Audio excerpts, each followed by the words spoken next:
The hot spring trip was suggested by my husband, and it was supposed to be a delightful getaway just for the two of us.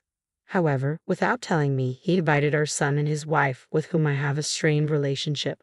When we arrived at the hotel, my son's wife bluntly said, "If you dislike being with Mike and me so much, why don't you sleep in the parking lot or somewhere around there?" Her mocking words, combined with my husband and son's failure to intervene, pushed me to my breaking point. "Fine, do as you please. I'll be sleeping outside then." "Bye," I retorted and got into the rental car parked in the hotel lot, heading out for a night stroll to clear my mind. As I wandered the streets until dawn, I heard the sirens of ambulances and fire engines. When I turned my phone back on, I found an incredible number of missed calls from my husband and son. "What the hell are you doing? How many times do you think we called and texted you?"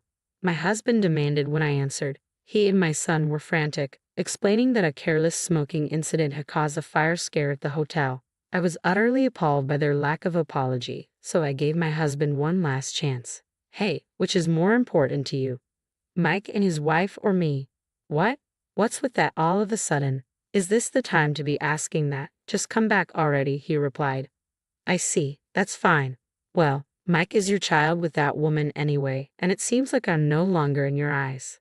Hearing these words, my husband and son were perplexed on the other end of the phone. That's when I decided to spill a secret, a hidden truth we had been carrying within our marriage. My name is Elizabeth, 46 years old, and this year marks the 20th anniversary of my marriage to James. We both work for a hobby manufacturer company, with James in sales and me in accounting, just as we have since our marriage. We were blessed with a son, Mike, who has become a delightful part of our lives by marrying Jennifer, a girl he met at university. To outsiders, we might appear to be a normal, happy family, but in reality, we are facing a certain issue. One day, as I was preparing dinner after returning home, I noticed James researching something on the computer. Curious, I peered over and saw beautiful resorts and hot springs displayed on the screen. I couldn't help but lean in closer with excitement. James turned to me and said, "Actually, I've been thinking about planning a trip soon." "A trip? That sounds wonderful." I couldn't contain my excitement and raised my voice. "See, we've both been busy working and haven't had much chance for this kind of thing. Don't you think it's about time we let loose a bit?" "Yes, I've been feeling the same way," he replied. Fortunately, outside of our busy seasons, we both have flexible schedules that allow for time off. Just thinking about the trip made me giddy with excitement, something that hadn't happened in years. Though James initially helped with household chores after our marriage, he eventually stopped, citing work as the reason, leaving me to handle most of it. This trip, suggested by James himself, was a much-needed break from the accumulated fatigue and stress, more than anything. I was happy when my husband, who usually only showed interest in his work and rarely conversed with me, suggested we go on a trip together. "The trip is a great idea," I said, "but there's something I've been hesitant to talk to you about." "Hesitant about what? What is it?" he asked. "You know what I'm talking about. It's about Mike and Jennifer." Hearing our son and daughter-in-law's names made my expression darken. Since advancing to junior high, Mike had grown distant and cold towards me, his mother. Ignoring my attempts to talk, he would lock himself in his room or go out, and on the rare occasions he did respond, it was with a dismissive, "It's nothing," or "Leave me alone." At times he was outright rude, demanding, "Hurry up with the food," or "Give me some pocket money."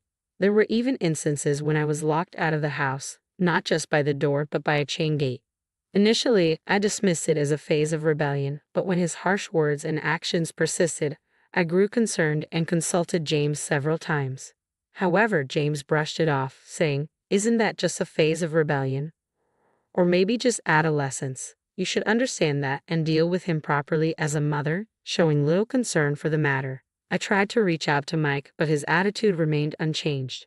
After advancing to high school, he moved into a dorm and continued living in one during university, hardly ever returning home. Even after marrying Jennifer, I wasn't invited to their wedding, and my letters of congratulations went unanswered. When Mike brought his wife Jennifer home, I immediately sensed a mismatch.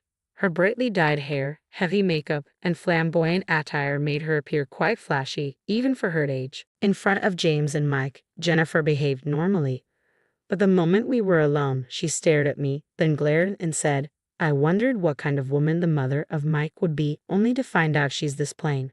No wonder Mike detests you." Her derogatory words and expression cut deep. I thought Jennifer was indeed a perfect match for Mike. Interestingly, they didn't have any children and seemed to live a carefree life, despite their apparent dislike for me, much like Mike's. From the day they were introduced, they began to frequent our house often, usually with Mike in tow. When they visited, Mike and Jennifer would lounge around, hurling insults at me, and even stay for dinner. I was left to prepare and clean up the meals alone while they arrogantly demanded more drinks and snacks, leaving me no peace. I rarely joined their conversations, but Jennifer once condescendingly said, "Elizabeth, why do you even work after getting married? Spending hours surrounded by old men making toys?" I couldn't do that. Jennifer, being supported by Mike, doesn't work herself, and given her habit of skipping work, likely wouldn't last long in any job. Hearing her gleefully talk about skipping past jobs, I sighed inwardly. Unable to tolerate Mike and Jennifer's selfish and tyrannical behavior any longer, I once again sought advice from James.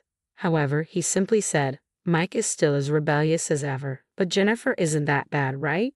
Feeling miserable, I replied, "But I'm being treated like a maid by Jennifer." I had my job too, and my body couldn't handle the stress any longer. Despite my concerns, James would just play dumb and brush it off, claiming he didn't know what to do.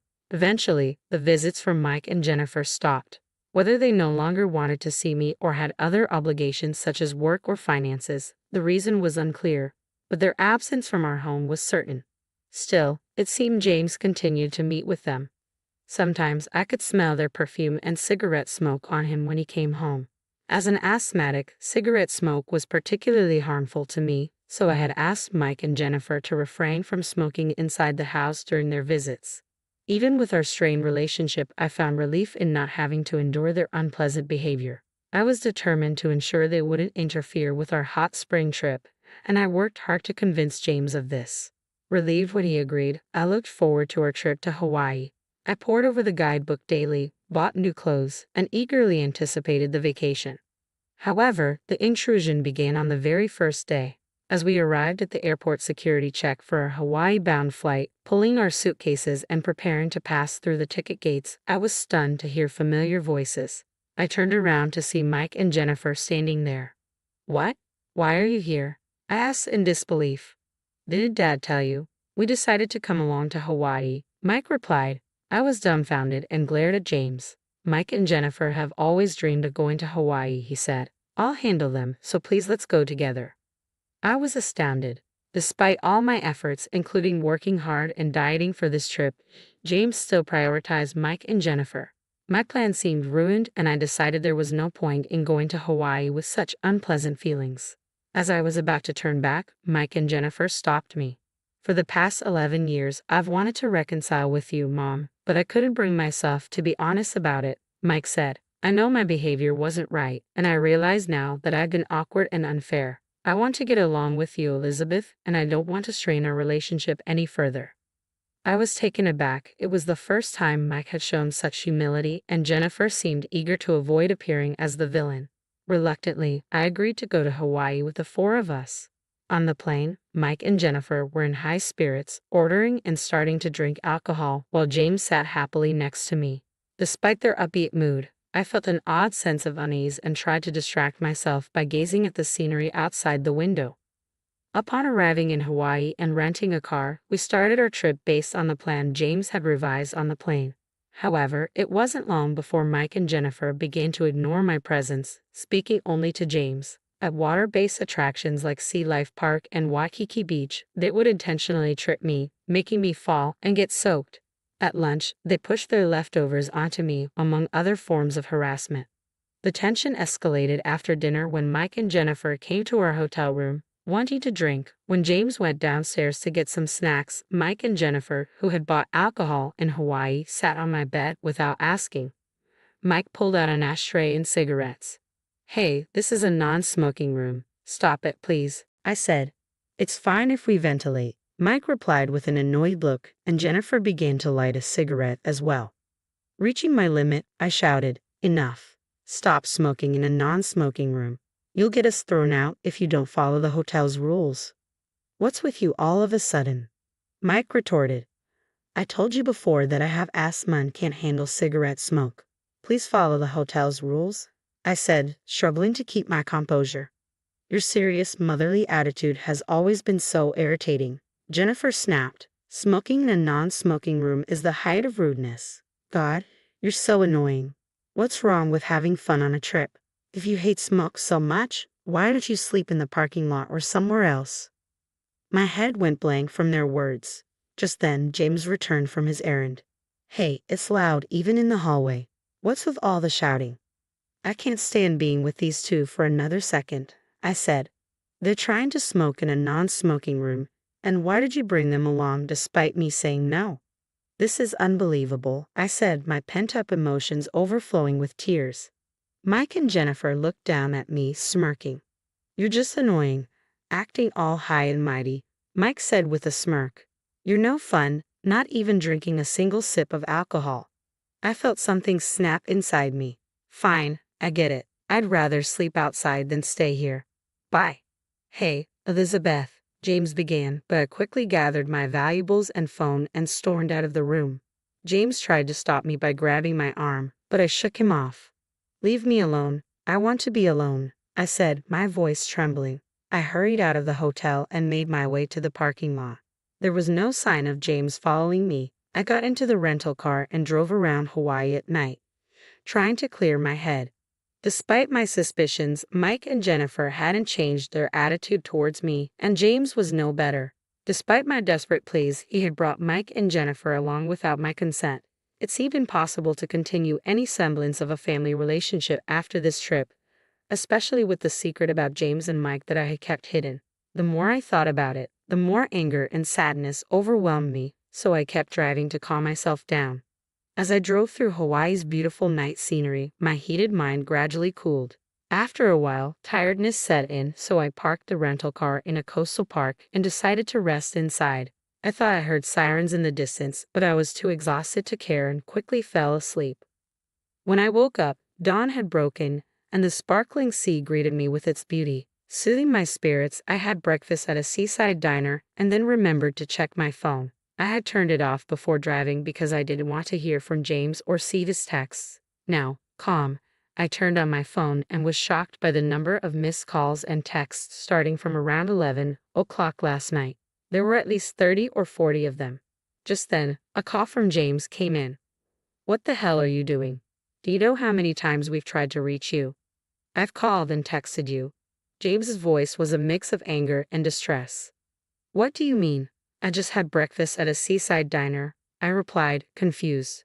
While we're in deep trouble, you're casually having breakfast. Mike's voice came through, irritated. What trouble are you talking about? It's exactly as it sounds, James said. After you left, we had a little party with cigarettes, alcohol, and snacks. Before we knew it, we fell asleep, and when we woke up, the room was filled with smoke. A fire? I asked, horrified. Yes, James confirmed. The cause was Mike and Jennifer's cigarettes not being fully extinguished.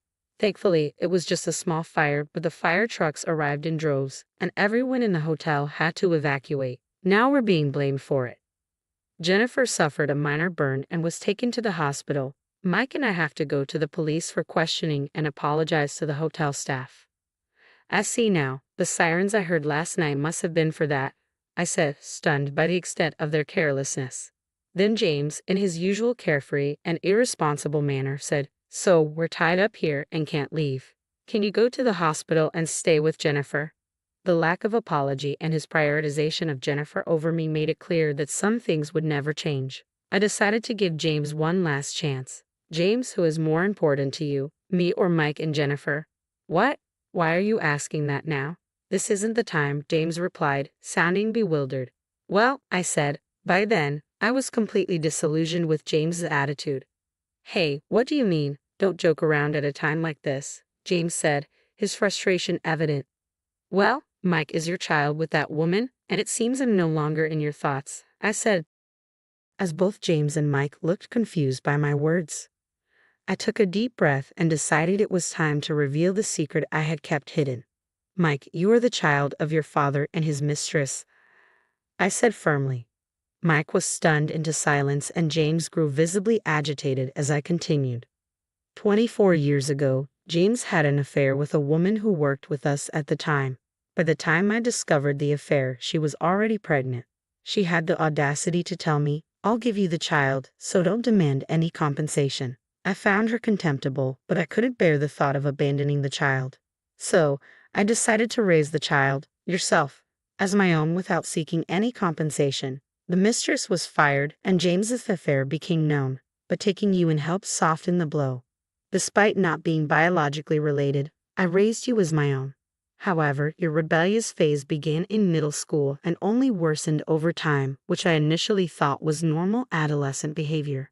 As the years went by, your attitude grew increasingly challenging. Realizing you were indeed the child of James and his mistress, I was torn between the affection I had developed for you and the harsh reality. Mike, still in shock, shouted through the phone, "That can't be true. I can't just be some bastard child. I have proof of your father's affair," I said. "I keep it with me because I didn't trust James to keep it safe." "So, you're saying you're not my real mother?" "That's what I've been trying to tell you. I try to be a real mother, but it's clear we don't get along. Maybe it's because you carry that woman's blood." Mike fell silent, grappling with the gravity of the revelation. James's voice rose in frustration. "What are you saying? You promised you wouldn't tell Mike." "I don't care about promises. Be grateful for the 24 years I've put up with this," I retorted before ending the call. I blocked both James and Mike and decided to enjoy the rest of my Hawaii trip on my own, returning to New York before them. Back home, I packed up my belongings, moved back into my parents' house, and prepared divorce papers for James. A colleague later informed me of the aftermath of their hot spring trip. They were severely reprimanded by the police for their negligence, and the hotel demanded a hefty compensation for the disturbance caused by smoking in a non-smoking room. With my parents' help, they managed to navigate the legal and financial fallout. My divorce from James was finalized smoothly and soon became the topic of office gossip. James's work performance declined, leading to his quiet resignation. He struggled to find new employment, eventually borrowing money from various acquaintances and declaring bankruptcy. Mike's financial and mental stability also deteriorated, leading to constant arguments with Jennifer. As for me, I found solace in the hot springs during my solo trip and now visit several times a year with my parents and friends. My work has flourished and I've been promoted to head of the accounting department.